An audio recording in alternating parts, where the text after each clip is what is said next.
A German zoologist, Dr. Carl Moebius, put pike in a tank with a load of minnows, but he put a glass divider between the pike and the minnows.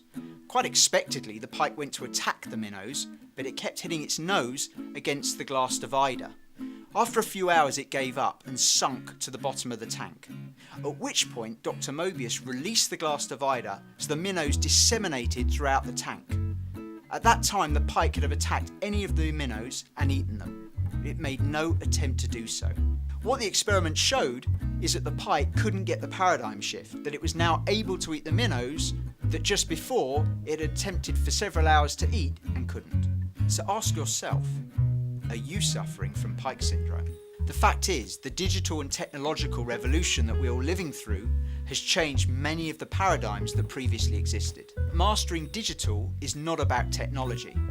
If we all needed an MBA to be able to use Facebook, it wouldn't have 2 billion users. Getting to grips with digital is not about understanding technology, it's about having a new way of thinking.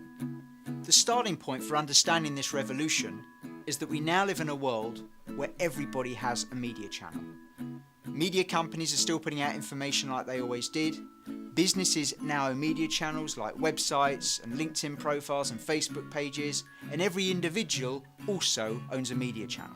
There are 3 important ramifications of this. Firstly, we live in a world of information overload because everybody's putting out information, media companies, businesses and individuals.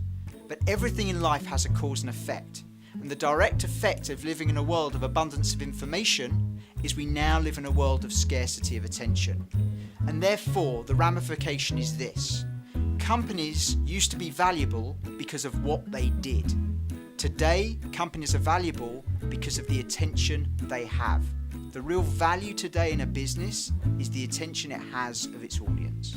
Ramification number 2 is this. You now run 2 businesses, whatever it is you do, and a media company. Because you now own media channels, whether it's a website, a Facebook page, a YouTube channel, a LinkedIn page, these work like media channels.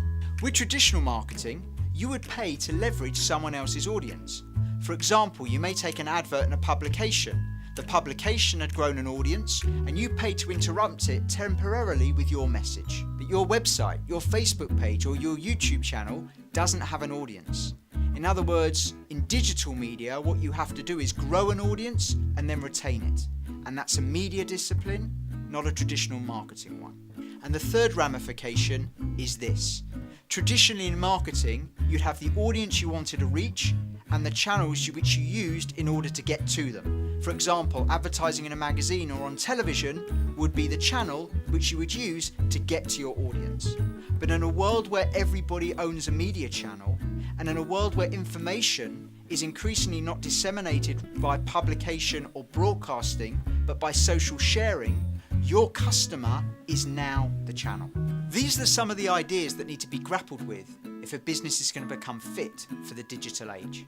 Dr. Moebius had to hand feed the pike to prevent it from dying. So if you feel like you've been hitting your head against a glass divider, now's the time to get a new perspective. Like the minnows, the opportunities are disseminating throughout the tank. It's time to go and grab them because no one's going to hand feed your business to ensure it survives.